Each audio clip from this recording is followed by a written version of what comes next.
The clerk said my name like it was a case number, not a life. A stamp hit the paper, a door closed, and the file landed on the counter with a dry slap that sounded too much like a verdict. I watched my child sign the complaint with a steady hand I had taught to hold a pencil. Fraud, misappropriation, emotional cruelty. Each word slid like a blade under my skin. When the pen left the page, my child did not look back at me. That was the first mercy of the day. I did not shout. I did not plead. I let the fluorescent glare of the courthouse settle over me the way dust settles over old photographs. Strangers stared because families do not usually break in public. The hallway smelled like coffee gone bitter and paper warmed by hands that never stopped sorting other people's disasters. My own hands were calm. They have been calm through hunger, grief, and the slow grind of years that take more than they give. Calm is what people mistake for weakness until it is too late. There had been warnings. The first was small, almost polite. My child started using my name. Not dad. Not mom. A name. Then the name followed by requests that were not requests. I told myself it was a phase, a posture copied from friends who wore pride like new shoes. I told myself grown children need distance.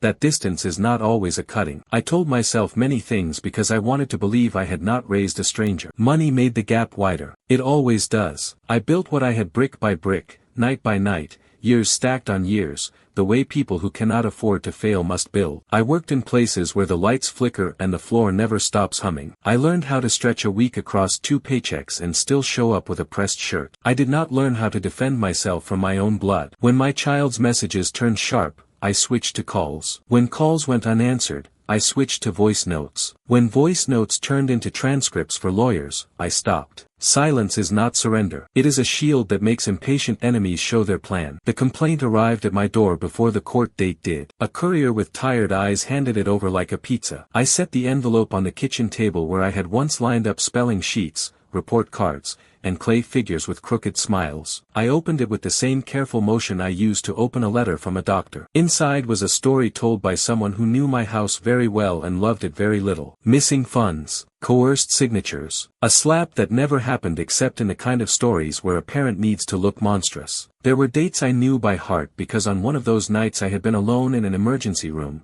holding my breath while a monitor counted the space between beats. There were numbers that looked true because they stood straight. Numbers can wear suits and lie. I did not sleep that night. I brewed tea that tasted like twigs and read the complaint again. I let anger pass through me like a wave. Anger like that wants to live inside the throat. It wants to burst out and make a mess. I did not let it. I took it apart the way a watchmaker takes apart a stubborn mechanism. Gear by gear. Word by word. Where did this idea come from? Who whispered it? Who stood to gain if I broke? The answer walked into court with my child. A lawyer with a smile that never warned. I knew that smile. I had worn it years ago when I had to talk to creditors who wanted me to bow. That smile says, I have done this enough times to forget it matters. That smile loves stairs that go only up. My child stood straighter beside it than I had seen in a long time. Pride can hold a spine like a brace. Pride can also cut off air. The judge asked for names. I said mine. My child said mine. The courtroom quieted as if it wanted to listen to the echo and decide who deserved the sound. The clerk read the claim again,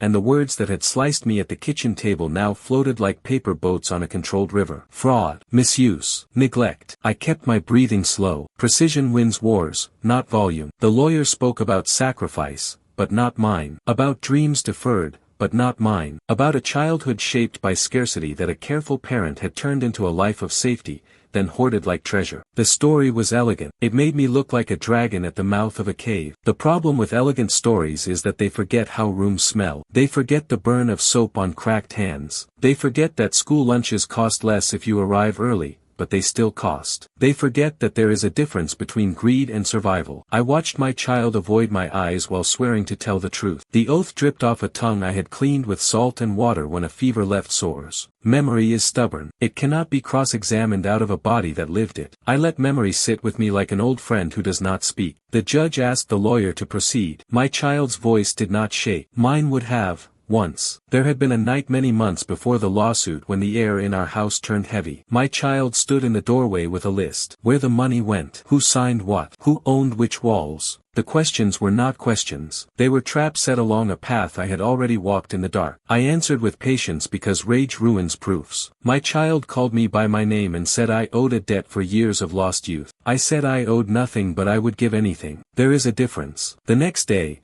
I found a second toothbrush gone and a gap in the spice rack where the cumin used to sit. Small thefts tell a larger story. They say, I plan to leave, but I will take the flavors first. I hired a lawyer who did not speak like a hero. We met in a small office with a humming fan and a plant that had lost faith in windows. I told the story straight. Where I had failed, where I had tried, where I had hidden a deed not to keep a fortune from my child, but to keep a roof from a bank that once sent letters with red ink. My lawyer listened, wrote almost nothing, and asked for the one thing that mattered, proof that I had built my life with my own hands before my child knew how to hold a spoon. Proof is a quiet friend. It does not shout. It waits. In court, I said very little. The lawyer on the other side said plenty. My child's pain was folded into paragraphs that fit neatly into codes. The crowd leaned toward the person who wept. Tears have more gravity than documents. I understood that. I let the room tilt. I let sympathy settle where it wanted. I have learned to step aside when a river runs high. What I did not do was rush to rescue or beg for a pause. I did not hand over the letter I keep in a private folder,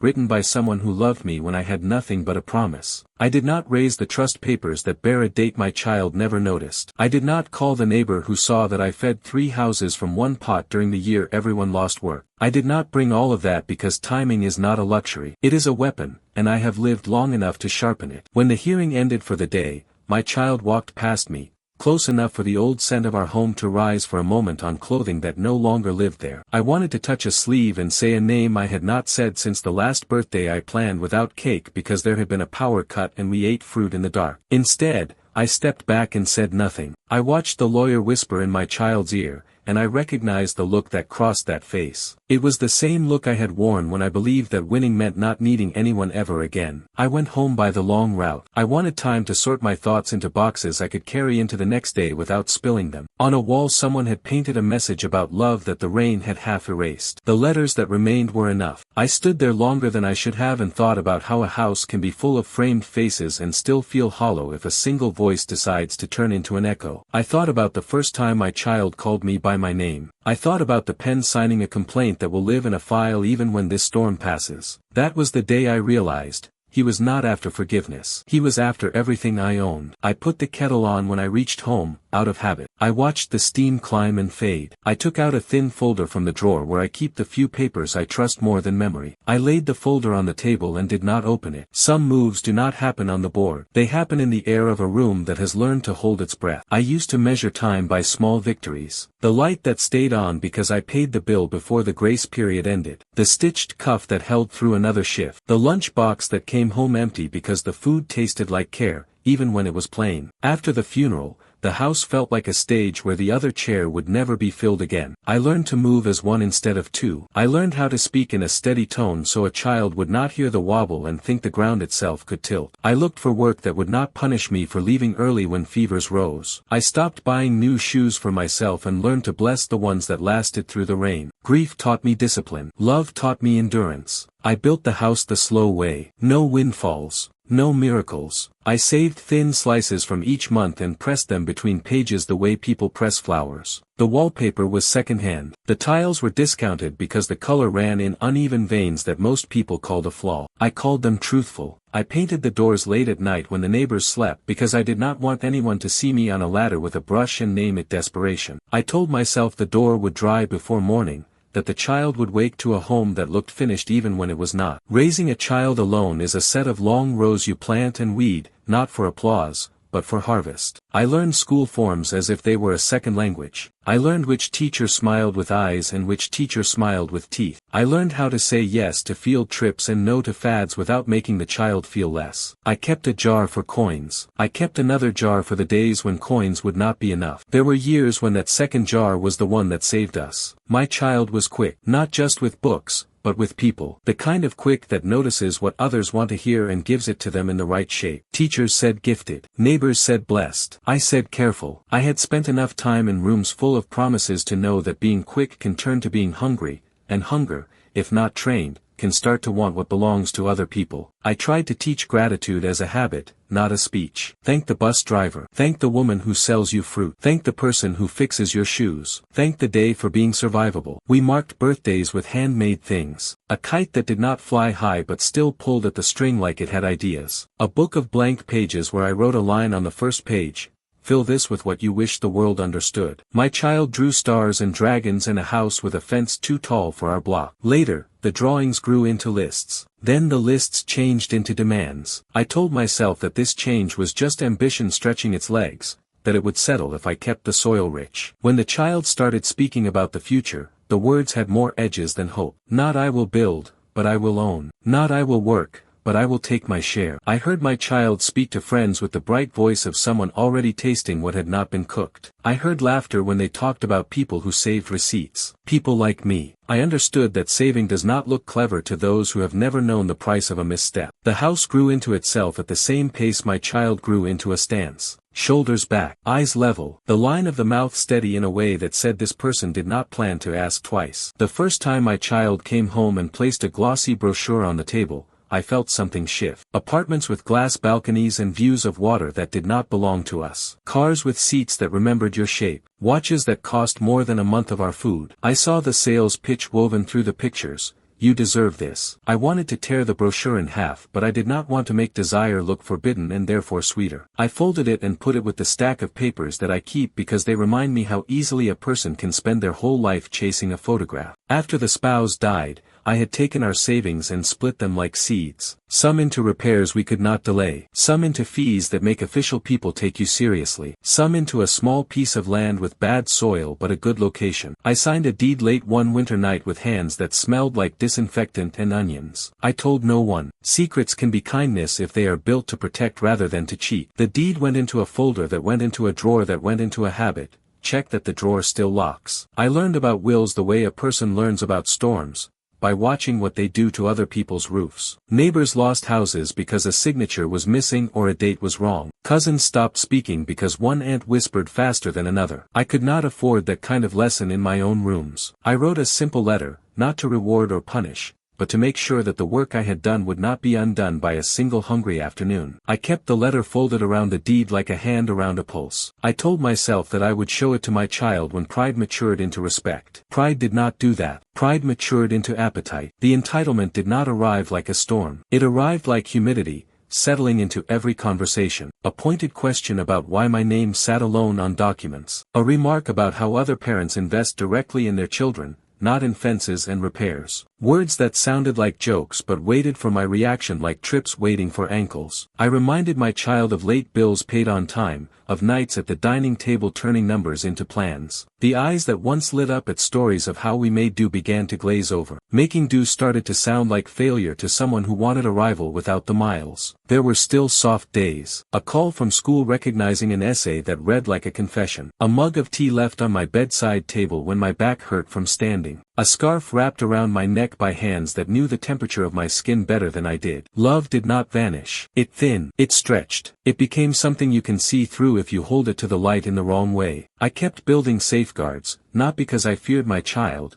but because I knew the world could turn sharp and I wanted our home to stay blunt. I converted the land into a small rental with a lease written in plain words. I paid attention to renewal dates the way some people watch birthdays. I moved a portion of what we owned into a structure that makes it harder for a single person to break everything on a bad day. I kept receipts. I kept logs. I kept patience. I also kept that folder close. The deed is not large, but it holds weight beyond paper. It is a map of sweat, a record of late shifts, an index of decisions I made when my hands shook but still signed. I told myself I would never use it against my child. A parent should not need to defend a home from the person they raised. Still, I checked that drawer more often than I checked the weather. I listened to the lock click and felt steadier. The first time my child hinted at inheritance like a right rather than a gift, we were eating simple food that carries memory more than flavor. The remark landed on the table like an extra plate no one wanted. I asked where the thought came from. The answer was a shrug dressed as confidence. Everybody knows how this goes. The house will be mine. The businesses will be mine. The land will be mine. It was not a question. It was the tone that told me I was being asked to confirm the script. I said the house will be a home for whoever honors it. The businesses will feed whoever keeps them honest. The land will anchor whoever remembers how we bought it. My child looked at me like I was speaking a language designed to deny joy. I did not stop the scholarships. I did not deny opportunities. I did not clip wings because I feared distance. I encouraged the internship that put my child near people who speak acquisition as if it were a prayer. I understood that growth requires rooms where no one knows your last name. I also understood that those rooms come with mirrors that show your face with a different mouth. My child began to talk like a person who had learned that other people are steps. What steps are meant for. At holidays, the house smelled like the past again,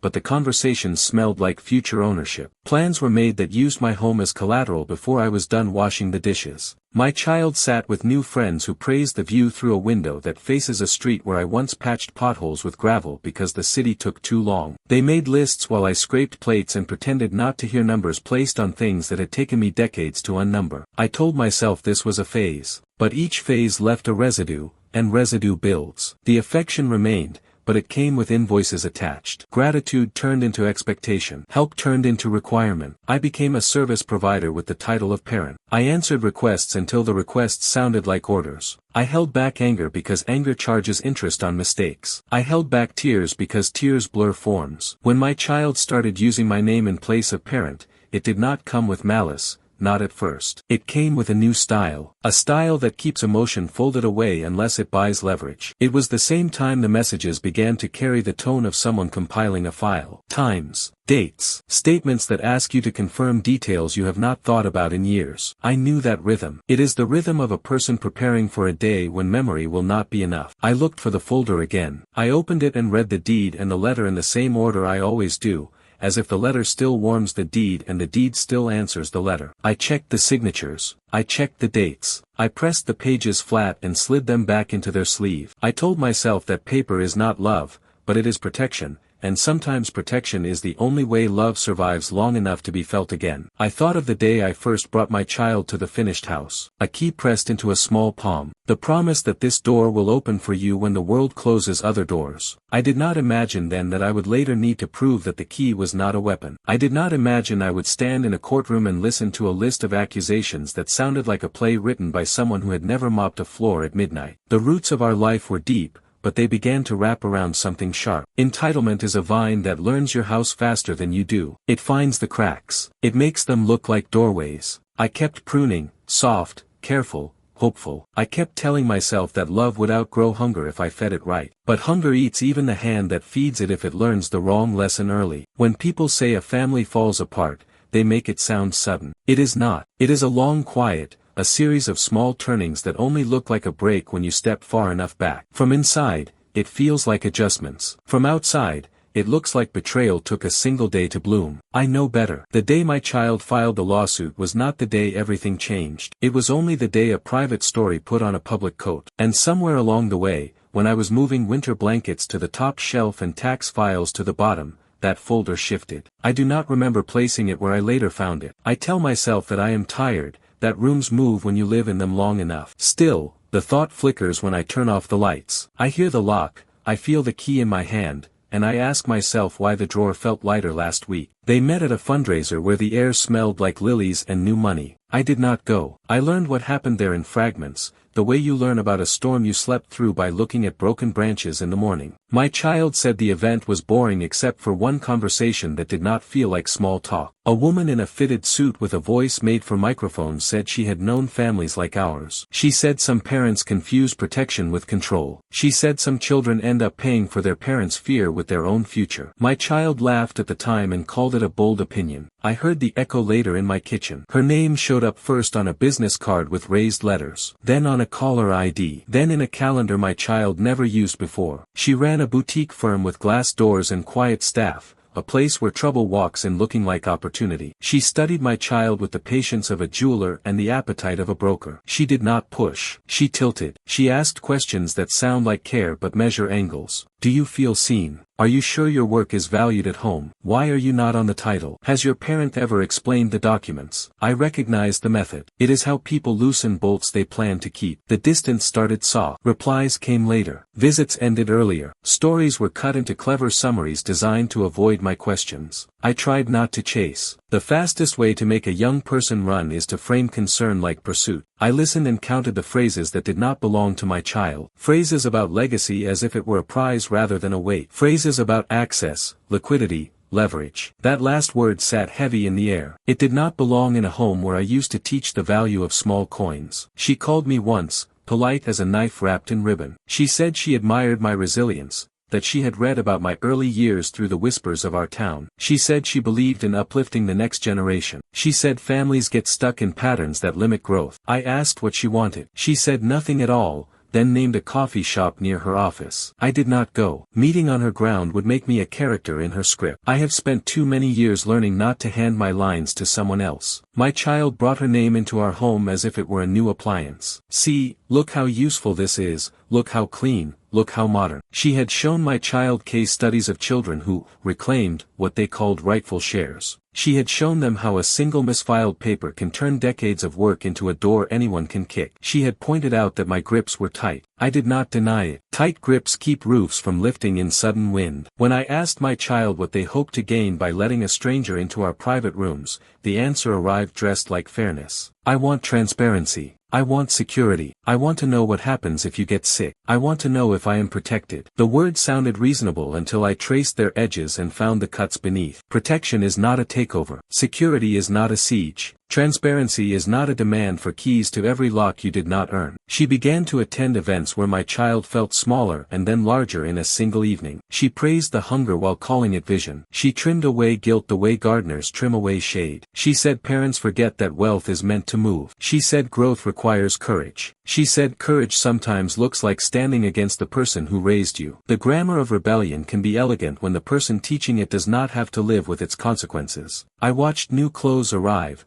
cut in a way that made the shoulders feel broader. I watched my child speak with pauses placed like punctuation learned from people who sell certainty. I watched friends change. Old ones faded. New ones measured vacations by lines of credit and affection by gifts. I did not forbid anything. Forbidding turns curiosity into a dare. I kept the kettle clean and the kitchen light on and waited for the day when the new world would ask for rent. She started to send articles. My child forwarded them with comments that felt like rehearsals. Here is how others arrange their estates. Here is how trusts can be reshaped. Here is how guardianship can become a cage. I read every word with a pencil in hand. I circled what was true and underlined what was slanted. I left the papers on the table without a lecture. People do not hear lectures when they believe they have discovered a truth on their own. They will only hear themselves, louder. There was a dinner when my child came home late and set a folder near my plate like a question mark. The folder held a draft. The draft turned me into a custodian with limits and my child into a partner with control. Sign here and the worry ends. Sign here and the future looks smooth. The language was clean in a way that masks teeth. I asked who drew it up. My child named her as if naming a star. I said her name out loud and tasted flint. I said I would read. I did read. Then I placed the folder back exactly where it had been and did not touch it again. I sensed that the lock on my drawer had become a character in her story. She knew there was something in this house that did not want to meet her. She told my child that secrets are tools of the weak. She said good people do not hide papers from those they love. She had never protected a home from a bad season. She had never chosen silence because it was kinder than panic. She mistook privacy for deceit because deceit is the language she trusts. My child started to practice expressions in the mirror without knowing I could see the reflection in the glass of the hallway frame. An expression that says calm while calculating. An expression that says wounded while hunting. The first time I recognized the set of that mouth, a cold fact slid into my chest.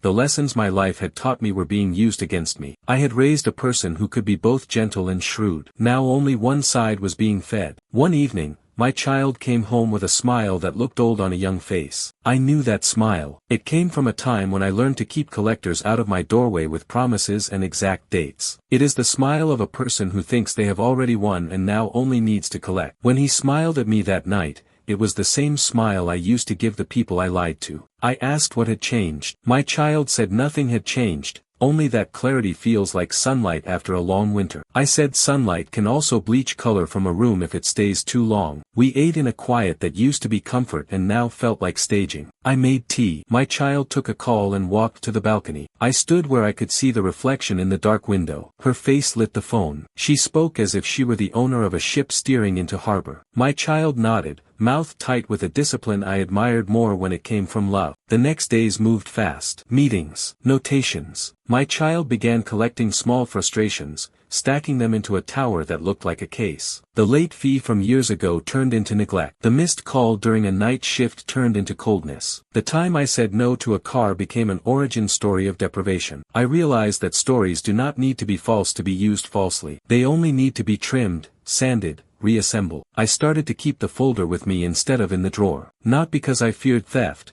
but because the weight of it steadied me. Paper can be ballast. When I slept, I placed it under the pillow like a talisman. When I woke, I checked the edges to see if the world had tried to creep in. I told myself that I would end this without using it. I told myself that I could bring my child back with patience. I told myself many things because I needed to believe the door had not already closed. She appeared in court later, but she arrived in our life long before that. She arrived when a young person with a quick mind met the promise of shortcuts disguised as fairness. She arrived when grief in our house grew old and left a space that ambition knew how to fill. She did not plant greed. She watered what was already sprouting. That is her talent. She finds thirsty roots and calls it care. The night before the first hearing, my child sent a message that started with my name. I read it twice. It was short and polite. It asked for cooperation. It promised dignity. It used the tone of someone preparing to read from a script in a room with a clock on the wall. I typed a reply and erased it. Then I sent nothing. Silence is the only language some people cannot spin. It happened on an ordinary afternoon, the kind that carries no warnings. Sunlight lay across the table like a calm promise. My child arrived without notice, coat still open, phone in hand. The air changed before the door even closed. He did not sit. He did not greet. He placed a folder on the table with a motion sharp enough to cut the silence. I looked through the accounts, he said. There are transfers that make no sense. The words were heavy with someone else's grammar. They did not belong to the child I had raised. They belonged to the firm voice of that woman, the lawyer who had been whispering about fairness and rights. I asked what he meant. He slid a printout across the table. Red circles marked deposits and withdrawals, dates, and numbers that meant nothing without the story behind them. I used my savings to cover those repairs, I said. The roof, the hospital bill, the rent increase for the tenants. It is all there. He shook his head, smiling without warmth. You used joint funds. My funds. You never told me. You think you can hide things forever. I could have explained that the joint account existed only because the bank required a second name when I refinanced, that he had been too young to understand when I added him, that every transaction had been mine to make. But logic was a language that could not reach him anymore. He had learned a new one, accusation, practiced and fluent. You are twisting this, I said softly. He laughed, short and bitter. That is what guilty people say. The sound pushed something old and fragile inside me. I wanted to remind him of nights when we ate together by candlelight, of stories told to chase fear out of dark rooms, of hands held through fever. But memory has no defense in the face of greed. It becomes sentiment, dismissed with a shrug. You are talking like a stranger, I said. Maybe that is what I am, he answered. For a moment, I saw his face when he was small, how he used to run to me after a fall, cheeks wet, trusting that I could fix anything. The same eyes now looked at me as if I were a wall to climb. He paced around the table, throwing words like stones. You say you worked for me, but you worked for yourself. You call it sacrifice, but you were building control. Every gift was a leash. Every favor came with guilt attached. You did not raise me, you trapped me. I stood, trying to steady my breath. I trapped you by keeping you fed, by keeping you safe. He slammed a hand on the table. The papers jumped, by keeping everything in your name. The slap came from disbelief, not rage. My hand moved before thought did, cutting through the air with the sound of something breaking that had been breaking for years. The shock froze both of us. His eyes widened, not from pain, but recognition. He had found the proof he needed, the act that could be turned into evidence. He touched his cheek slowly, theatrically. You hit me. I tried to speak, but the words fell apart.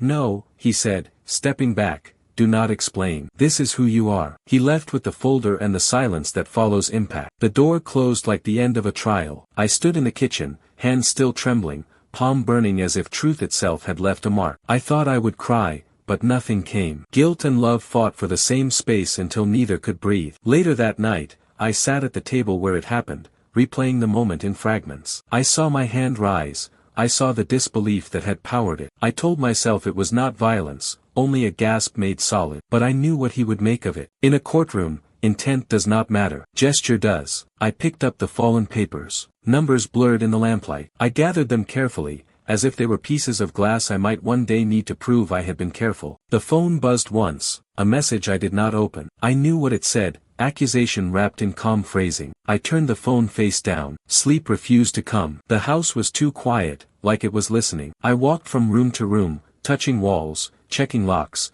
finding comfort in small routines. Each familiar object seemed to have shifted allegiance. Even the framed photograph of the three of us, before death, before ambition, felt staged, a moment waiting to be used as contrast. Near dawn, I stepped onto the porch. The city was still, gray before sunrise. I remembered when he used to stand here beside me, counting stars, asking questions about things that had no answers. Why does the moon follow us? Why do grown-ups lie? Why do some people forget what they promised? I had answered those questions once. Now I was the answer to one of them. By the time daylight climbed over the houses, I knew what had to happen. I made tea and sat at the table again, this time with the folder open. Inside was the deed, the letter, the records of everything I had built. I read them not for strategy but for strength. These papers were my quiet truth. If the fight was coming, I would meet it without flinching. I looked at my hand, the same one that had worked, protected, and, yes, struck. I pressed it flat against the folder, as if sealing a pact. From now on, every move would be deliberate. Love would not stop me from defending myself. When he smiled at me that night,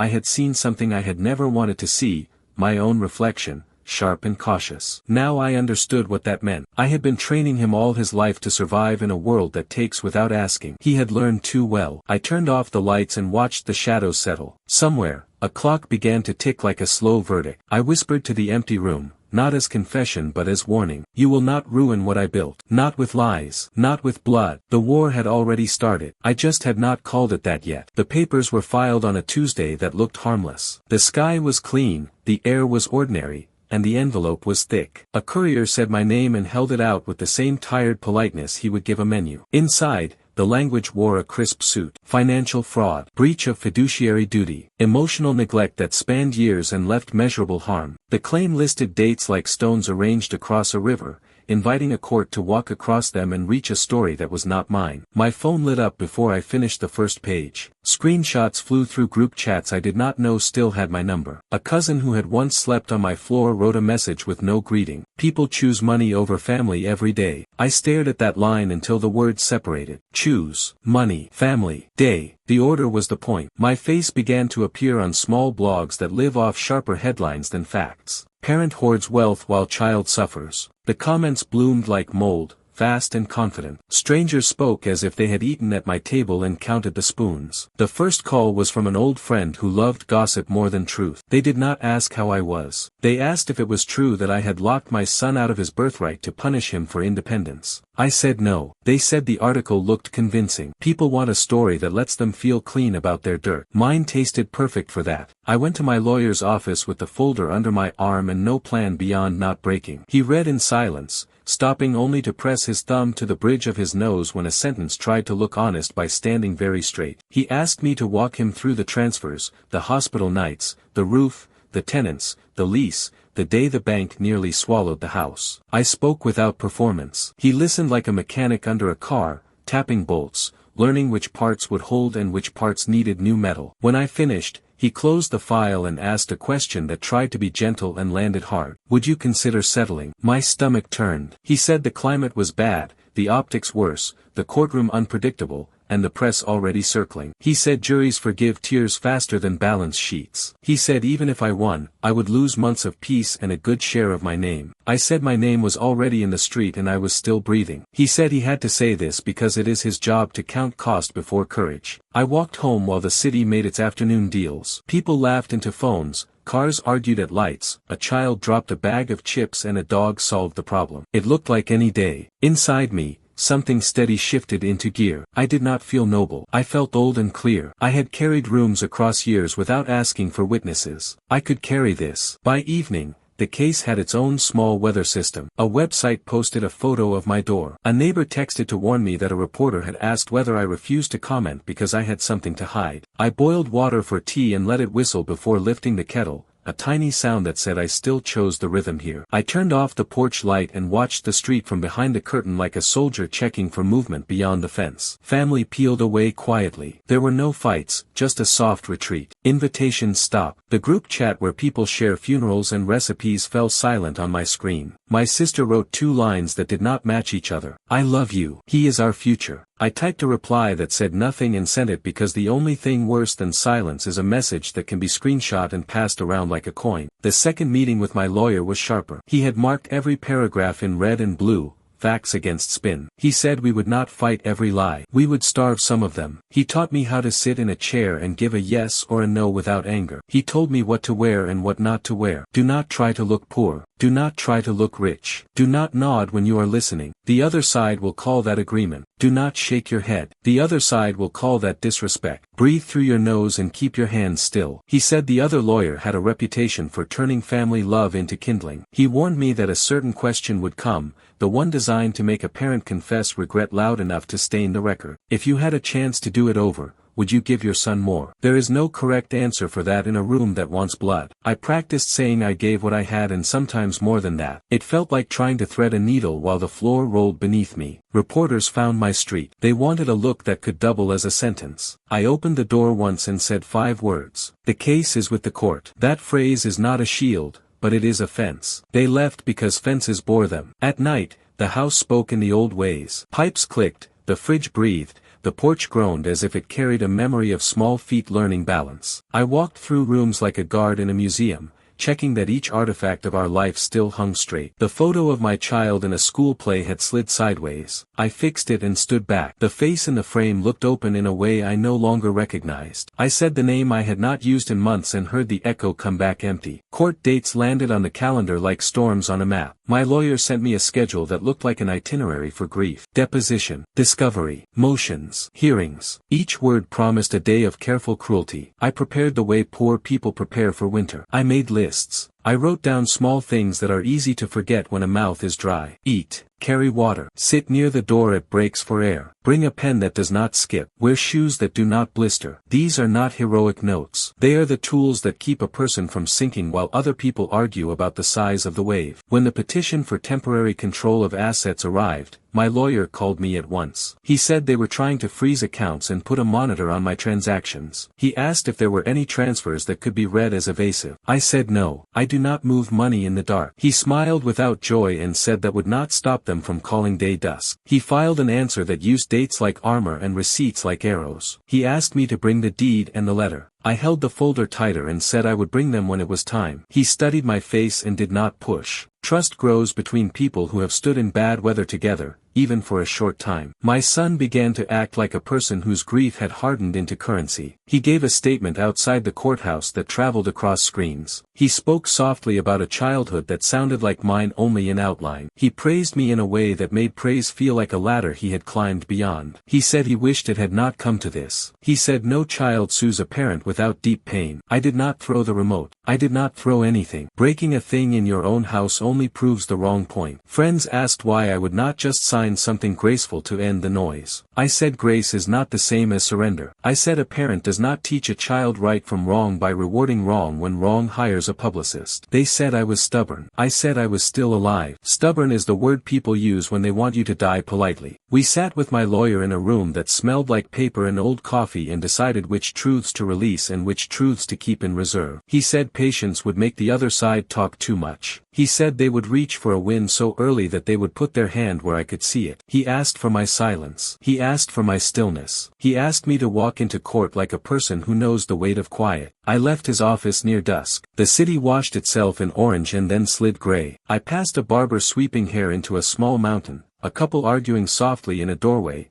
a child dragging a stick along a fence to hear music where none was planned. Life keeps going, indifferent to private wars. That indifference calmed me. I went home and opened the folder at the kitchen table and read the letter line by line, the same way I read it on the night it was written, when I had more love than furniture. The deed lay beneath it like a spine. I closed the folder and placed it back without hiding it as deep as before. The next morning, my lawyer called to say the judge had denied the immediate freeze. The other side would try again. He said they were angry now. Angry people explain themselves too much. He wanted to schedule a press response. I said no. Let the other side feed the fire. I would not stand near it. He wanted to destroy me in court. I was about to destroy him with silence. The courtroom was colder than I expected. Not in temperature, but in spirit. It felt like a space designed to strip emotion from human stories until all that remained was paper, signatures, and versions of the truth trimmed to fit. The wood panels shone with the kind of polish that hides how many lives have cracked open here. I sat at the defense table, my lawyer on one side,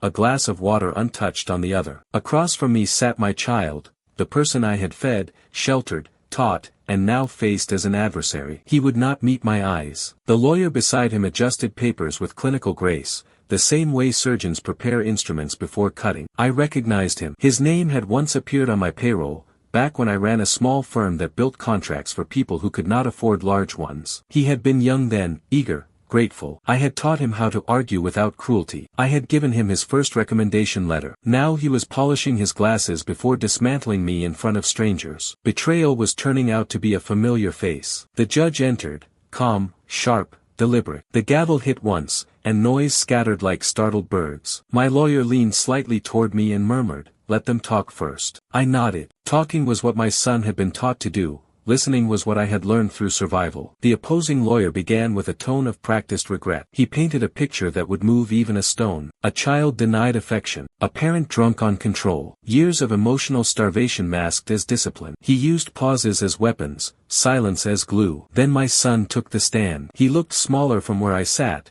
though the suit and tie gave him height. He swore the oath with steady hands. His voice trembled, but only enough to sound believable. The first tears came before the second paragraph of his testimony. The room shifted with him. Sympathy has its own gravity. He told them about empty birthdays, about promises broken, about a slap that echoed louder in memory than in fact. He spoke of manipulation disguised as care, of funds moved without consent, of control that smothered potential. Each word landed softly, calculated to bruise without looking violent. I watched him cry, and the memory of wiping his tears as a child returned uninvited. He had learned well, even the pauses were familiar, the same rhythm he used when he wanted more dessert. The judge watched him the way a scientist watches a rare reaction. My lawyer wrote notes with a calm face that betrayed nothing. I kept my gaze fixed on a spot near the witness stand, not on his eyes but on the space between us, that invisible wall built from everything unsaid. When it was time for cross-examination, my lawyer rose. His tone was even, his questions direct. "You say you were excluded from financial matters. How did you access the accounts to verify transactions?" My son hesitated. "I had the passwords, given or taken." The pause stretched. The room heard the answer even before he spoke it. The lawyer pressed further, gently,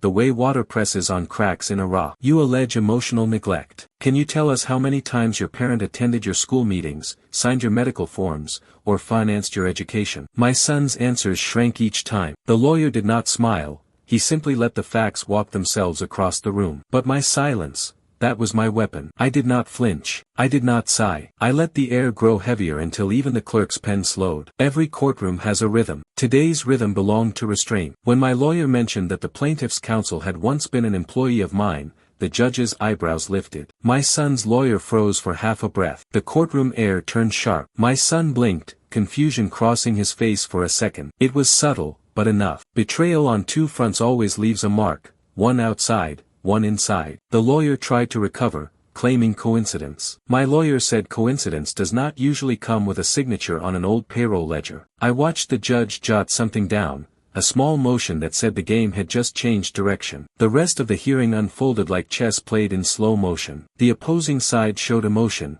We showed patience. The judge saw both. My son's voice cracked as he described how I had refused love in favor of power. The words hurt not because they were true, but because they sounded practiced, like lines from a script that had been rehearsed too many times. During recess, I stayed seated while others left for coffee. I needed the stillness. The wood grain of the table reminded me of home, of the one I built with these hands. A bailiff passed by and whispered, "You are holding yourself better than most." I nodded, grateful for the small acknowledgement. When the session resumed, my lawyer called no witnesses. He simply asked the court to note that all the accusations rested on interpretation, not fact. "My client chooses silence," he said, "because silence, unlike anger, cannot be misquoted." The judge studied me for a moment, perhaps expecting a reaction. I gave none. My son's lawyer looked unsettled. He had prepared for a fight, not for still water that refuses to ripple. He launched one last attack, reading aloud the text messages where my words could be trimmed to sound cruel. I listened and recognized my own voice, cut out of context. Words meant to teach now dressed as threats. Each sentence twisted until it limped. Still, I said nothing. Silence filled the room like fog, quiet, steady, impossible to grasp. My lawyer leaned back and folded his notes. The judge called for adjournment until next week. The gavel fell again,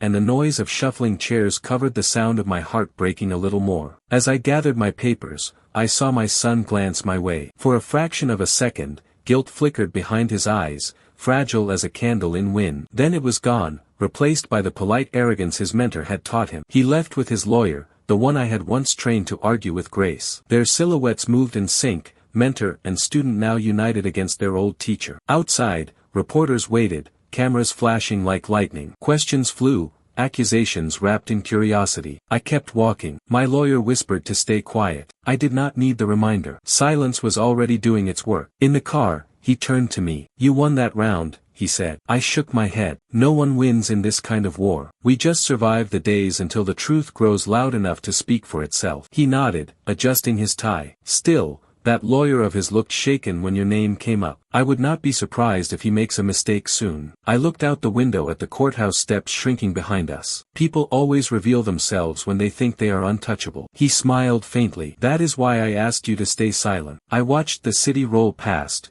indifferent faces, open shops, normal life. Inside me, something darker and calmer had settled. I was no longer defending a house or money. I was defending memory from distortion. The courtroom would keep our secrets until the next hearing, but silence had already started to carve cracks into the lies. He wanted to destroy me in court. I was about to destroy him with silence. I took the key from the small ceramic dish where I keep old coins and hospital tags. It is a plain key, dull gray, filed smooth by years in and out of a pocket that also carried receipts and bus tickets. I had not used it in a long time. I pressed the edge into my palm until the shape printed a crescent there. Pain focuses the mind in ways speeches cannot. The locker is in a bank that smells like carpet and guarded optimism. The guard at the door nodded as if he remembered a version of me who used to arrive with a worried face and leave with a calmer one. I signed my name in a ledger that holds thousands of shaky signatures that all look like last lines of defense. The clerk guided me to the back, past muted glass and quiet doors,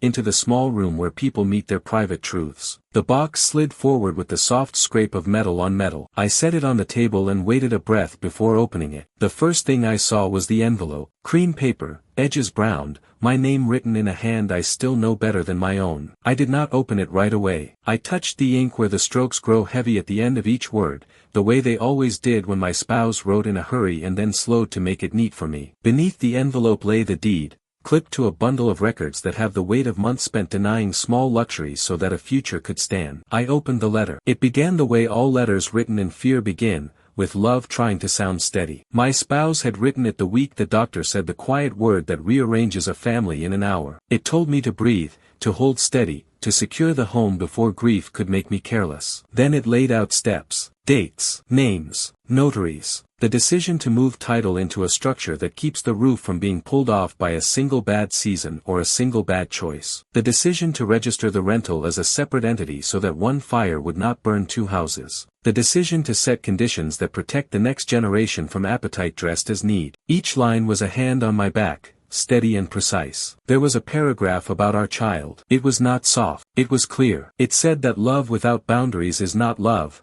It is surrender. It said that gifts without guardrails turn into debts later. It said that if our child grew with grace, the door would open at the right time, and if our child grew with teeth, the door would stay locked until they learned to use their hands for building, not grabbing. The letter named the witness who sat with us that cold morning when we signed before work and school, the witness who has since moved away but can be found if needed. It named the box number. It named this key. I read the last line twice. If the day comes when you are accused of hoarding what we built, remember that we built it so that one person's anger could not break all of it. Do not let sorrow make you weak. Do not let rage make you clumsy. Timing will be your shield. I placed the letter flat on the table, then held the deed up to the light. The watermark glowed. The dates lined up with the time I remember cooking soup late into the night because neither of us could sleep. The signatures matched the memory burned into my hands of holding a pen too tight. The trust document sat behind it, clipped with a metal fastener that has left a mark on the paper like a long finger. The language is plain. It grants use. It limits sale. It assigns stewardship to me with obligations recorded in a ledger I have kept faithfully. It names our child as a beneficiary with conditions that read like a gentle test of character rather than a gate. The power of those pages was not in what they gave me, it was in what they prevented. They make sudden storms survivable. They make one spiteful afternoon fail to undo 20 years. They turn a courtroom speech into a shadow on a wall. I closed my eyes and let the first wave of relief pass through, followed by the second wave of grief. I wanted to call my child right then, tell them to come to the bank, lay everything on the table, and end this. But the letter warned me about that urge. Good evidence used at the wrong time becomes smoke. If I moved too early, the other side would pivot, recast, smear, delay. If I moved too late, mud would stick long enough to matter. The only advantage I had left was control over when truth walks into the room. I copied what I needed to copy. I made a log of every page, every seal, every date, the names of clerks and the time on the wall clock. I placed the original letter back in its envelope, put the envelope back in the box, and let the lid slide shut with a sound that felt like a promise. I kept certified copies folded into the folder I already carry, and a second set went into a separate envelope that I would place with someone who has no stake except loyalty earned long ago. On the way home I walked the long route. I let the streets pass one by one, old shops giving way to new, the bakery that survived 3 rent hikes by selling bread that tastes like mornings we thought would last forever. I tried to remember every moment that had led to this point, not so I could hold a grudge, but so I could hold a straight line. At home I spread the copies on the table and read them again under the kitchen light. I practiced saying dates without wobble. I practiced telling the story without embroidery, without pain spilling into the words and drowning the facts. I imagined the face of the judge, the one whose eyes measured my son's tears last week. I imagined the lawyer I once mentored, the one standing beside my child now, the one who will feel a pinch the moment he hears the witness name written in my spouse's careful hand. He knows that name. He once asked that person to notarize his first big case. I wrote a short note and sealed it with the second set of copies. The note said only this: if I am unable to speak, this speaks for me. It included instructions for my lawyer on when and how to produce the documents. Not at the first swing, not during a show of false sorrow, at the moment when the story they built reaches for a roof beam that does not exist. Then, and only then, I slept with the folder under the pillow that night. Not because paper protects a person while they sleep, but because lungs sometimes need to rest on certainty. In the early hours I woke to a simple thought that sat in the dark like a chair I had forgotten to move. My child will not retreat when faced with truth. Pride rarely learns that step. Pride will attack the document itself, attack signatures, attack dates, call the witness a liar, call love a scheme. I had to be ready for that second storm. The next morning I visited the one person who knows our history without decoration. An old neighbor who fed me when the money ran thin and fed my child when I worked late. I asked her to hold the envelope I had prepared. She did not ask questions. She has that rare strength that respects silence in times like these. She slid the envelope into a tin where she keeps seeds for the next season. That felt right. My lawyer called at noon with a plan for the next hearing. He wanted me to speak. He said the judge had seen me still, now the judge should see me steady. I said yes, but only after the other side makes their cleanest blow. I told him about the locker without sending copies yet. He paused for a long second, then said the one sentence that matched the last line of the letter. We will win this with timing, not noise. All day I moved through rooms with a strange calm. Even the photograph on the shelf, tilted from the last dusting, seemed to straighten on its own. The house felt less like a battlefield and more like a fort where supplies have finally arrived. Memory held me. Duty steadied me. Love hurt me,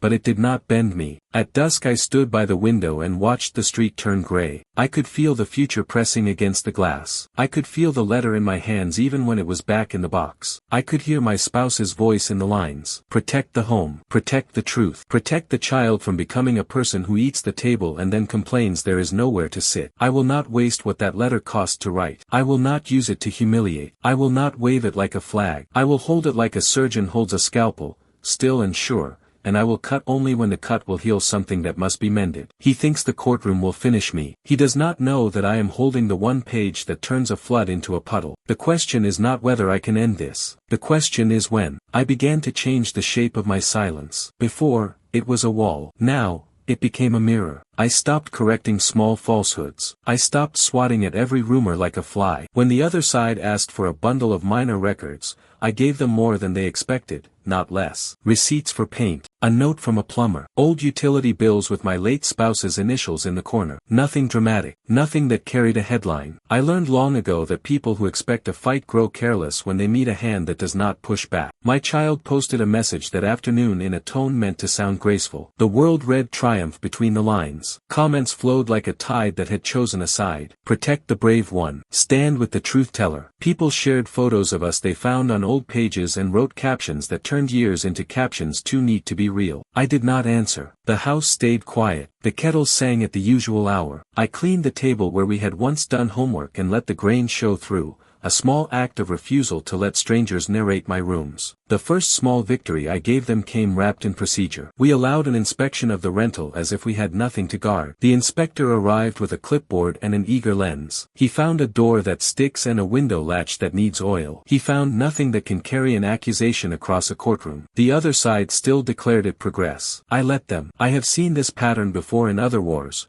Call a step a leap, then start walking faster to keep up with your own boast. My lawyer and I mapped a slow arc. We would concede what did not matter and guard what did. We would let them paint a picture and then show the room from a different angle. He taught me how to set a pace that feels like drift to the impatient. He said people who thirst for trophies mistake quiet for weakness. I said I know that thirst. I have watched it grow in a face I love. The second small victory came in discovery. We handed over a tidy stack of bank statements that told a story of bills paid on time and rents collected in order. In that stack sat 2 transfers that the other side circled in red and held up as proof of my greed. I knew they would. Those transfers were repayment of a bridge I built for a neighbor when illness swallowed his hours. The neighbor had already sent a letter explaining this, dated and signed, but we did not reveal it yet. We let the circles glow in their folder like trophy marks. I slept well that night. The threads online tightened. My child smiled into cameras with new restraint, as if coached to appear both wounded and noble. A hashtag rose and began to climb. People filmed themselves outside the court steps,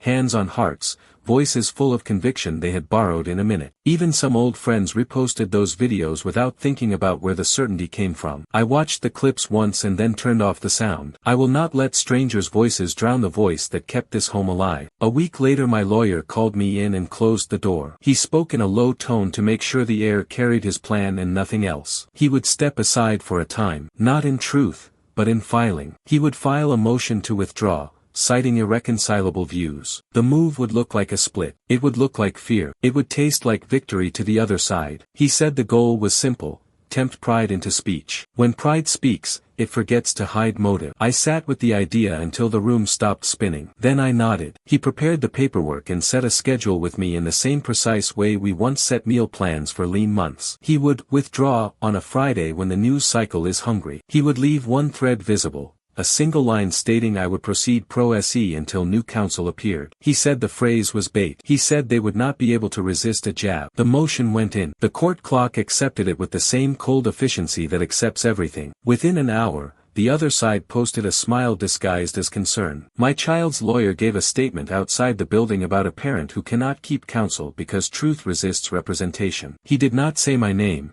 but he did not need to. My child shared the clip with a line about standing strong in the face of abandonment. The comments surged again. The tide loves a story with simple currents. I stayed home that evening and let the street noise be my music. I kept my phone face down. Temptation tried to turn me into a responder. I refused it. I cooked food that holds together in a pot and lets a person think while stirring. I cut herbs the way my spouse used to do, small and neat, as if order in the bowl could make order in the world. When the dish was done, I ate slowly and read the letter one more time. Timing will be your shield. The word steadied my hand the way a railing steadies a tired body on late stairs. The next day brought the turn we wanted. A recording from a private event leaked, bumpy and a little muffled, clear enough to wound. My child spoke to a small circle of donors and friends, voice steady, smile thin. The phrases slid out like polished stones. Once the court grants control, we can liquidate underperforming assets. The old house has more sentimental value than market value. The rental can be restructured. With the right capital,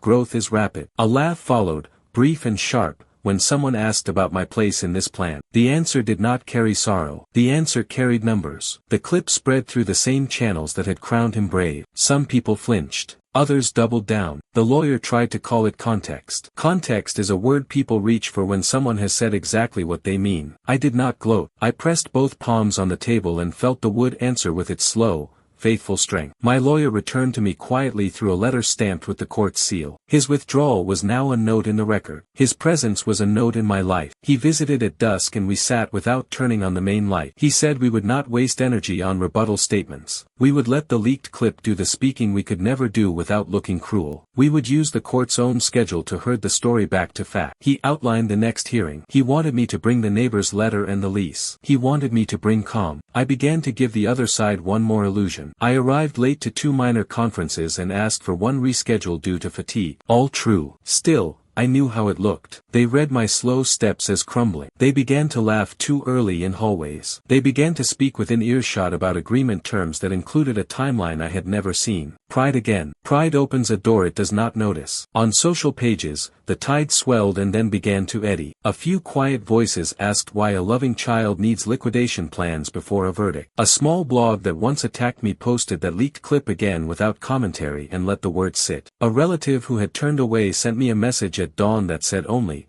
"I heard it." I wrote back, "I know." In the middle of this, I gave them one last small win. We consented to a narrow review of medical bills from a year when life pressed on us from all sides. I knew what they would say. They would call help for a neighbor theft. They would call groceries for a funeral extravagance. I let them try. They filed a motion dressed in high language that reduced mercy to math. Then we filed the neighbor's letter. We filed the receipt where the neighbor repaid. We filed the text that said, "Thank you for keeping my lights on when my house went dark." And we filed nothing else. The judge does not enjoy being used for theater. The room felt it. Through all of this, I kept the deed copies wrapped in the same brown paper I have used for years. I moved through the days with the calm of a person who knows where the support beams stand. I did not wave proof. I did not flash seals. I waited for the moment when the other side would stand on air and call it a floor. My child sent one more message late one night, polite and cold. It asked me to consider a proposal that would grant them full control while allowing me a stipend that would keep me comfortable. The word stung more than the numbers. Comfortable is the word people use when they plan to move you out of your own rooms gently. I answered with a single line. I built this. I will not rent it from my child. We are close now. I can feel the case tightening like a knot that wants the right touch to come loose. I can feel the judge's patience thinning,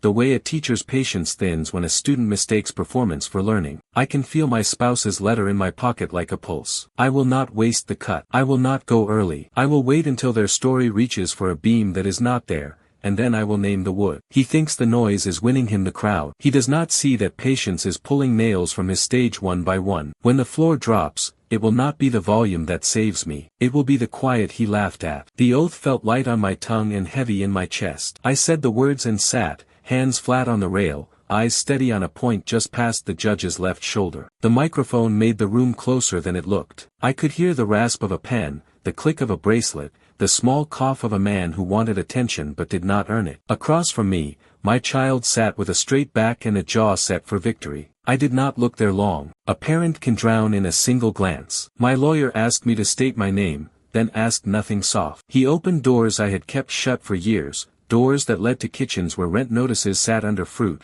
to mornings when I ironed 2 shirts because there was no time to fail, to nights when fever broke at 3 and I still went to work at 6. I did not raise my voice. I let the facts carry their own weight. I said I paid bills with hands that shook, that I stretched meals without letting a child notice the stretch, that I learned paperwork like a second language because a wrong box costs more than a right intention. I said I made mistakes. I said I learned. The court likes clean lines. Life rarely draws them. I told both truths. He asked about the transfers that had been circled in red. I said they were repayments for money I loaned when a neighbor could not keep lights on and pride would not let him ask twice. I said the money left my account and then came back months later, not because I demanded it, but because dignity is a muscle old people protect. He marked the exhibit and moved on. He did not linger. We had already filed the neighbor's letter. The judge had read it. The room had felt it. He asked about the roof that nearly fell, the tenant who paid late and stayed honest, the hospital bill that arrived like a bad tide and receded only after I called the billing office every day for a week. I spoke about those calls in the same tone I used on the calls. Polite. Relentless. I said I did not sleep much that month and that I made food I could eat standing. A few people in the gallery nodded without knowing they were nodding. Some stories speak to the body first. He asked about the day my hand moved faster than thought. The slap. The room drew breath. I did not defend it. I said I was wrong to let disbelief turn into contact. I said I did not raise a hand to make fear.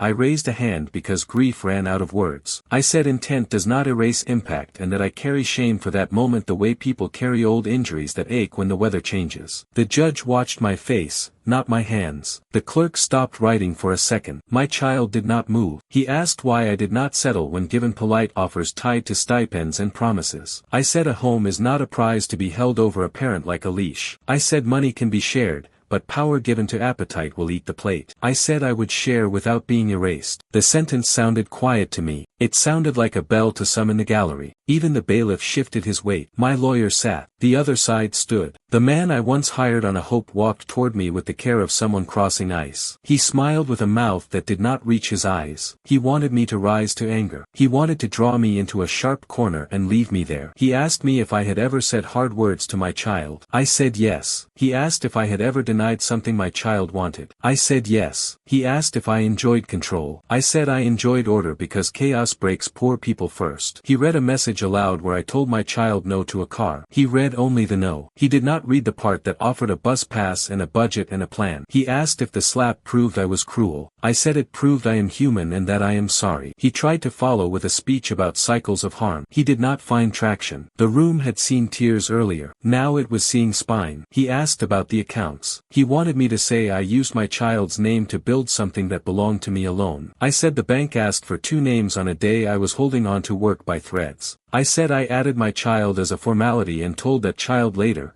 when a person could understand what formalities do. He asked why I never put my child on the title to the house. I said the house carries history like bone carries marrow. I said when a person writes a title, they write a promise. I said promises require character and time. He tried to make character sound like punishment. The judge's eyes cooled. He brought up the fundraiser, the lawyer who became a mentor, the new world my child had entered as if it were a right. He asked if I felt threatened by success. I said success does not frighten me. I have scrubbed floors under it, fixed wiring behind it, poured concrete beneath it. He asked if I feared losing control. I said I feared losing a son to a story that pays well but costs everything. He pushed where he thought the wood was soft. He asked about birthdays without cakes, about lights that went dark for a night, about shoes mended instead of replaced. He tried to plant shame in those details. I said those nights made the mornings that came after them. I said love shows up with soup and rent money and 2 shifts on a day when the body begs for one. I said my child ate first. Always first. He showed the leaked clip and called it a private brainstorm. He said it was taken out of context. He said all households plan. He asked why planning to liquidate underperforming assets is wrong. I said the word underperforming does not belong in a mouth that never scrubbed mildew from a bathroom that kept a roof over a head. He flinched. He recovered. He told me I was sentimental. I told him I am exact. He asked me to say I would have done more for my child if I had more to give. I said I gave what I had and sometimes more than that, and that on the days I could not give more, I taught skills that last longer than money. I listed them: how to read a contract, how to fix a hinge, how to apologize, how to ask questions that save you from debt. He tried to interrupt. The judge held up a hand. He changed shape then. The voice softened. He asked if I loved my child. The question hung in the room like smoke. I said love is not soft to the touch. Not always. Love in this house has hands that lift and feet that walk to buses at dawn. Love in this house can count. Love in this house does not sign away a roof for applause. He circled back to my silence. He asked if my silence in the early days of this case was part of a plan to manipulate public opinion. I said my silence was the only thing I owned that could not be edited. The gallery breathed. He asked if I am proud. I said I am alive. Some mistakes get called pride by people who were never asked to hold a line while wind tore at it. He stepped close then,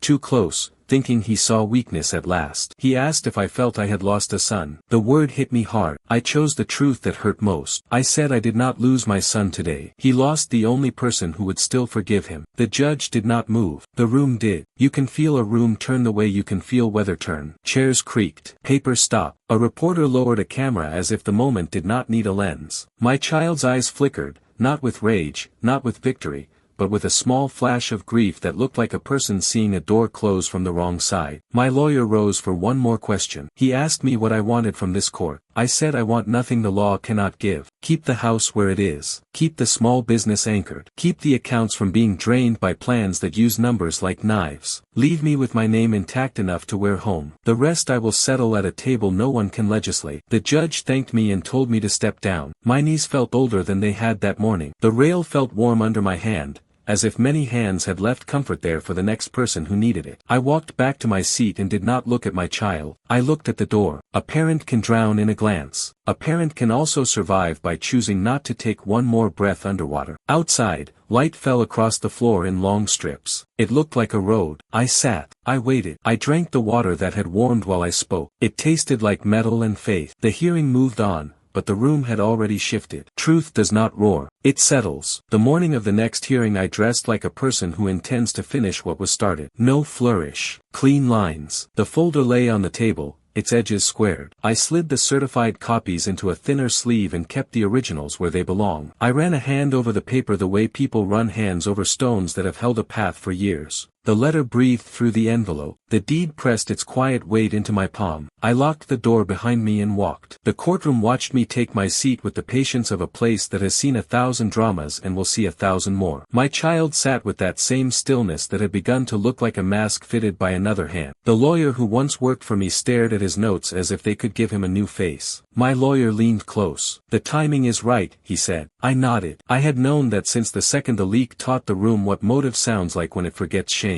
The judge asked for any remaining evidence. The other side stood first, full of confidence earned from noise. They submitted a chart that turned red circles into a life story. They submitted statements that confused help with theft. They submitted a photograph of me leaving the bank as if the act of guarding a life is guilt. The judge received it without a ripple. Then my lawyer rose. He did not begin with a speech. He began with a number, box number, then a date, then a name. He presented the court with certified copies of the trust deed executed years ago under my late spouse's signature and mine, notarized by the witness named in the letter. He offered the affidavit from that witness, who remembered the winter morning when we signed in a quiet office that smelled like old paper and courage. He presented registry confirmations stamped with the state seal. He laid each page down as if placing cards in a game only one side understands. The judge read. The room adjusted its breath. My child's lawyer rose to object on foundation. My lawyer addressed chain of custody with the calm of a person who has already tied each knot. He handed up bank box ledgers, entry logs, and a clerk's sworn statement. He named the branch manager who could testify to box access dates. He did not yield space. He did not reach for effect. He let the record hold. Then he lifted the envelope. "Your Honor," he said,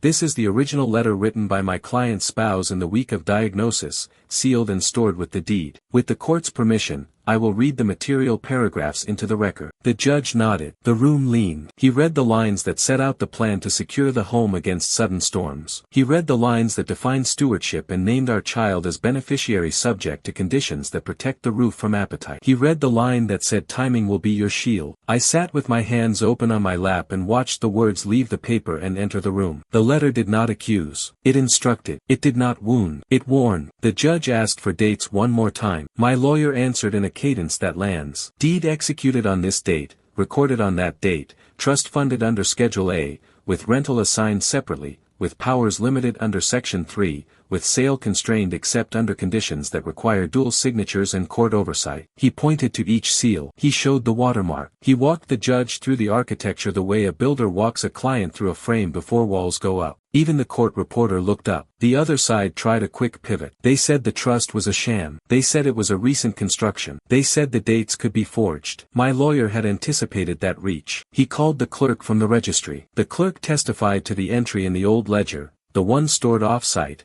handwritten in ink that fades at the edges. He submitted a scan of the page. He submitted the notary's expired commission records that matched the year. He submitted a bank statement showing the box rental charge from the same month the letter was written. The judge read all of it. The room felt the floor settle. Then came the part that made the air thin. A forensic document examiner gave a short report on the plaintiff's financial exhibits. Not a broad attack, a narrow cut. The metadata on a set of spreadsheets did not align with the dates they claimed to represent. The font package package used in one table did not exist on the operating system version stamped in the file properties for the date listed. A trivial detail to most. A fracture line to a judge. The examiner spoke without drama, like a person reading temperature. The meaning was clear. Someone handled numbers after the fact and called it a diary. My child's lawyer objected that such analysis belongs later. The judge overruled with a small, precise word. The court will hear it. My child's face tightened, then smoothed. That smoothing hurt me more than the flinch would have. It looked practiced. My lawyer did not push further than necessary. He stopped at the exact point where truth stood on its own legs. He asked the court to take judicial notice that property held in a properly constituted trust is not subject to unilateral control by a beneficiary and cannot be seized through the kind of order the plaintiff sought. He asked the court to recognize that the claim of ongoing misappropriation collapses where stewardship is recorded and audited. He sat. The room was quiet the way rooms are quiet when all the glass has been swept and people can see the floor again. The judge turned toward the other table. Counsel, the court invites response. The man I once hired swallowed. He began with confidence and found less of it as he went. He spoke of feelings. He spoke of intention. He tried to put weight back on a beam that had just proven itself smoke. He reached for outrage and grabbed air. He asked for time to review the new documents. He asked for a continuance. The judge granted a brief one and set strict limits. The gavel touched down like a finger tapping a map. During recess, whispers dragged across the aisles like chairs. Reporters hushed each other and checked that their recorders were on. My child stood a few feet away, staring at the floor as if the wood could change its story. I wanted to step closer and say a private mercy meant for no one else. I stayed where I was. Mercy given too soon becomes fuel. When the court reconvened, the judge addressed conflicts. He asked my child's lawyer to approach. He asked him to confirm prior employment at my firm. He asked about matters handled while employed. He asked whether those matters touched property or trust instruments that resemble the ones now in evidence. The lawyer answered carefully. The judge asked whether he had disclosed this to his client. The pause performed its own testimony. The judge did not accuse. He said the court expects counsel to avoid any appearance of divided loyalty. He said the court would accept a motion if counsel considered withdrawal appropriate. The room inhaled. My lawyer remained still. I remained still. This was not theater. This was gravity doing its work. The opposing counsel turned to my child and spoke in a voice too low for the microphones to love. I watched my child nod with a stiffness that reminded me of the day I taught a small body to stand after a fall. The lawyer faced the court. He asked to be heard on a motion. He said he would file to withdraw as counsel of record,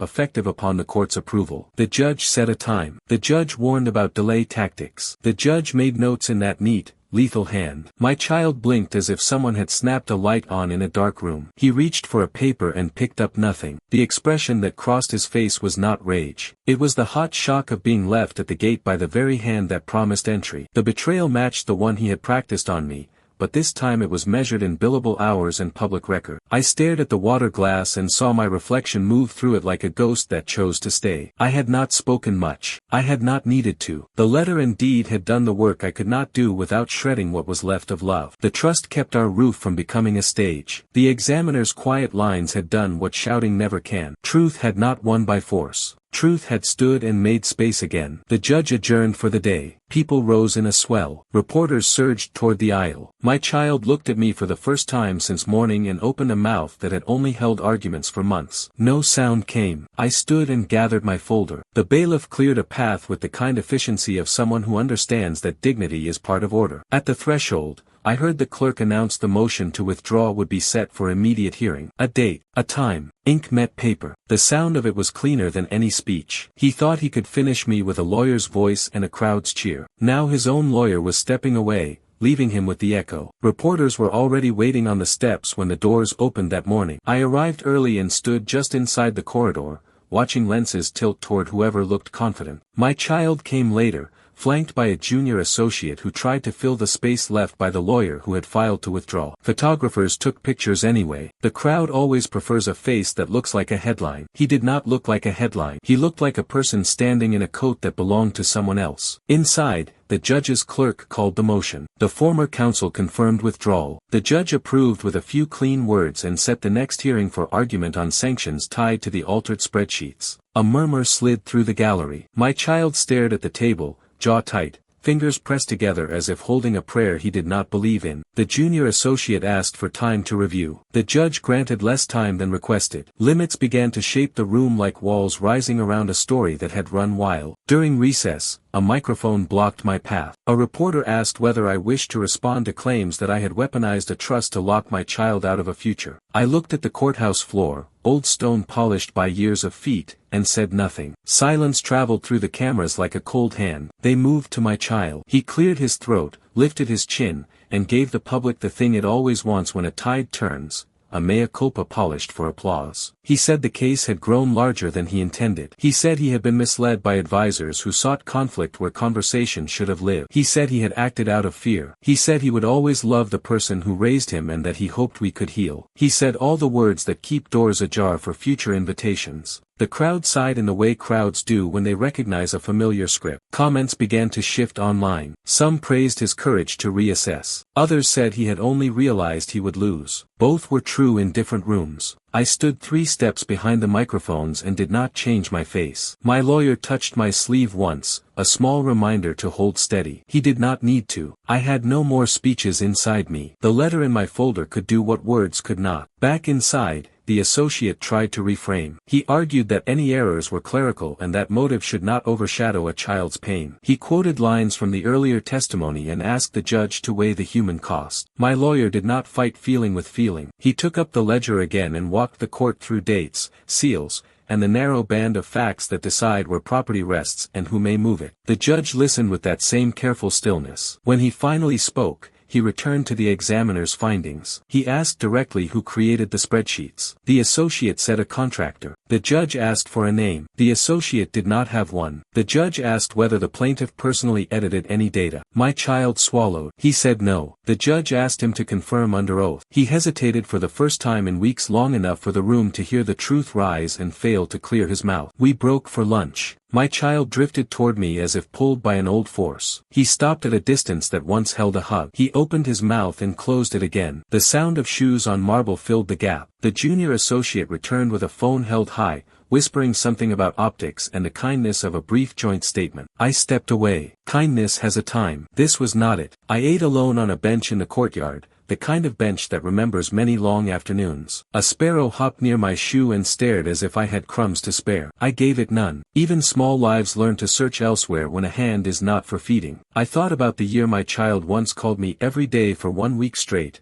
asking for advice about a speech. I sat with that memory and let it breathe without reaching for it. Then I folded my napkin and went back in. The afternoon brought the slow unspooling that feels like gravity reclaiming whatever had been hung in the air too long. The judge set aside the request for control over assets. He noted the trust, the witness, the registry entries, the ledger from the lockbox. He said the court would consider penalties for the manipulated exhibits after a brief evidentiary session. He did not raise his voice when he said the word manipulated. He did not need to. The word did its own work. The associate attempted one last pivot. He asked the court to take into account a parent's admission of the slap. He tried to put the weight of that moment back at the center, to rebuild the case around a single act of contact. My lawyer stood and said the thing I had not known I needed to hear until that moment. He said impact matters, and my client admitted it, but a single wrong does not grant a child the keys to dissolve a home. He said the law does not turn shame into title. The room exhaled, slow and even. A motion to dismiss portions of the complaint was granted in part. The judge kept a narrow strip alive where testimony could still roam,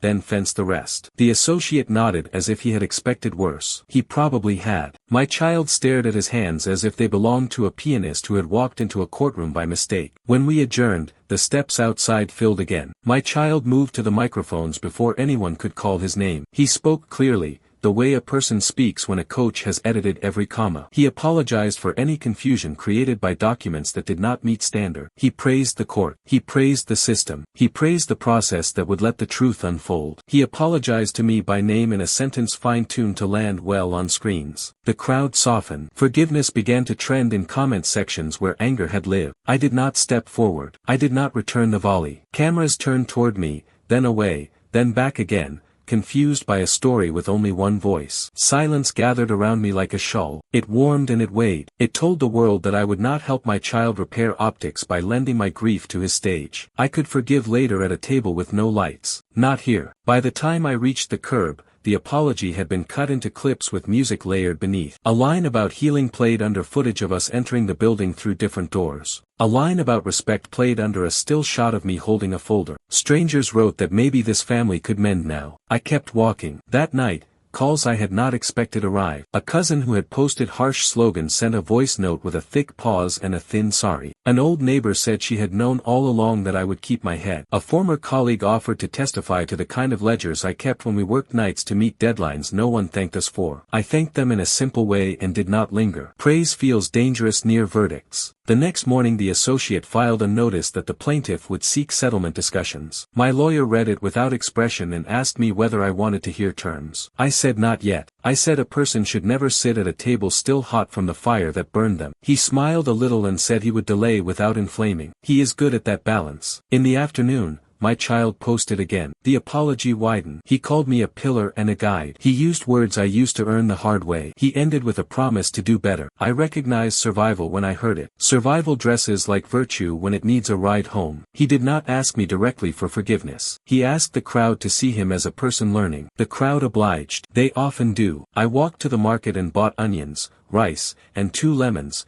the same way I used to do when money had to stretch. A woman by the stall asked if I was the parent from the case. I nodded. She said, "May God give you peace." I said, "And you." The exchange was small and honest. It steadied me more than any statement would have. Back at home, I took the letter from the folder and read the last lines again. Do not let sorrow make you weak. Do not let rage make you clumsy. Timing will be your shield. I placed the letter back and closed the drawer. I stood in the quiet kitchen and listened to the house breathe. Pipes clicked, the fridge hummed, the walls remembered. I understood then that victory in rooms like that courtroom does not feel like triumph. It feels like a tide finally setting down what it had lifted too high. The next hearing would settle the pieces the law can hold. It would not fix what broke in my child. It would not mend what broke in me. He had apologized to survive. I had kept still to survive. Survival does not heal. It only buys time for healing to choose us, if it ever does. When I left the courthouse at dusk, cameras waited again, softer now, less hungry. My child stood farther from the steps, phone in hand, face turned away. I looked at the sky, thin light cutting the clouds into ribbons, and stepped onto the sidewalk. A reporter called my name, ready to offer me a frame for the ending. I kept walking. I walked out of court victorious, but empty. It had been 6 months since the last gavel struck. The courthouse was quieter now. No cameras, no whispers, no headlines waiting to feed. Only the hum of old lights and the smell of paper that has seen too many names. I came alone, without a lawyer, without the folder that once felt like armor. I came to see the room where everything had broken and everything had been proven right, and to see if victory still meant anything when no one was left to share it. The benches were polished, the same way they always were. The window near the front still leaked a thin stripe of light that caught the dust midair. I sat in the second row, the same seat I had taken on the first day of the trial. My reflection in the glass panel looked older than I remembered, softer in places where time had pressed too long. The trust still stood. The property was safe. The house was mine in law and in name. The documents that once carried fear now sat sealed in a drawer I rarely opened. But every night when I walked through those rooms, the air felt thinner. Each door I passed carried an echo,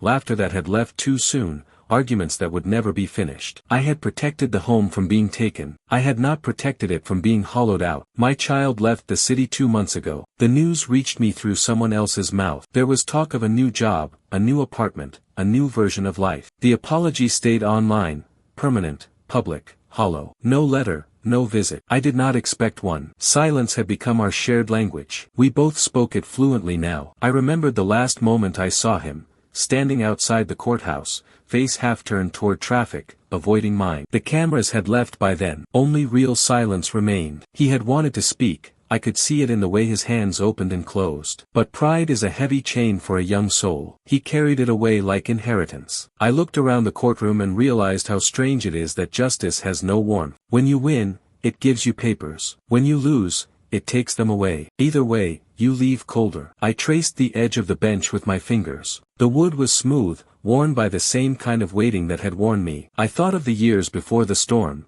the mornings when he was small enough to hold in one arm, the nights when the two of us built dreams out of exhaustion and tea. I had wanted him to have everything I never did. Instead, I had taught him how sharp everything can be when you want it too soon. Greed does not come all at once. It grows like mold, quietly, under warmth and comfort, feeding on what was meant to keep us safe. I used to blame the woman who whispered into his ear, the lawyer who promised him the world. But now I know the truth, she only found the crack. The weakness was already there, a seed I planted myself when I made sacrifice look too easy. I raised him to believe that hard work always leads to reward. I never taught him that sometimes it only leads to resentment from those who never worked beside you. I gave him strength, but not humility. Love without boundaries becomes debt. I learned that too late. The clock above the judge's chair ticked softly. Its rhythm matched the pulse in my hand. I thought of how silence had become my weapon in that room. How it had burned hotter than any argument. How every time I chose not to answer, it made him smaller, angrier, desperate to fill the void. People said I was strong. They said I won. But strength is a poor companion when it outlives its purpose. Winning is only peace for the world outside.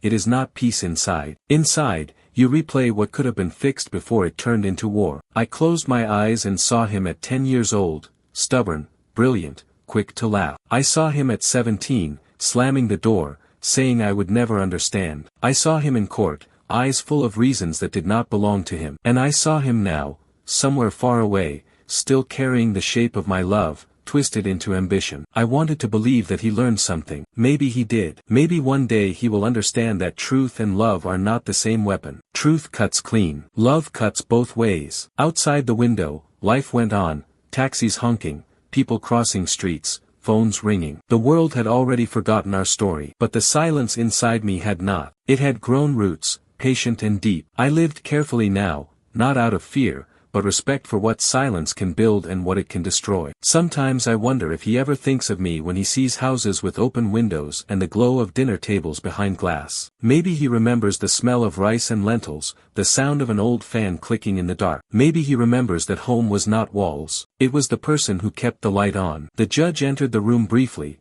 not the same one from our case, just another man in the same row. He glanced at me, nodded politely, and moved on. He probably thought I was waiting for someone. In a way, I was. I was waiting for the version of myself that once believed justice would feel like peace. I stayed seated until the clock marked noon. The courtroom remained empty. Then I stood, my knees aching in that slow, truthful way they do now. I walked toward the door, each step sounding louder than it should. When I reached the threshold, I turned once, not to look back at victory, but to honor the price it came with. Revenge does not come with fire. It comes with quiet mornings where no one calls your name. It comes with dinner for one and the sound of your own spoon against the plate. It comes with knowing you were right, but wishing you had been wrong. As I stepped outside, sunlight hit my face, softer now, as if the world had forgiven something I still could not. I crossed the street and walked toward the park where my spouse and I used to sit after work. The bench was still there, worn smooth like the one in court. I sat down,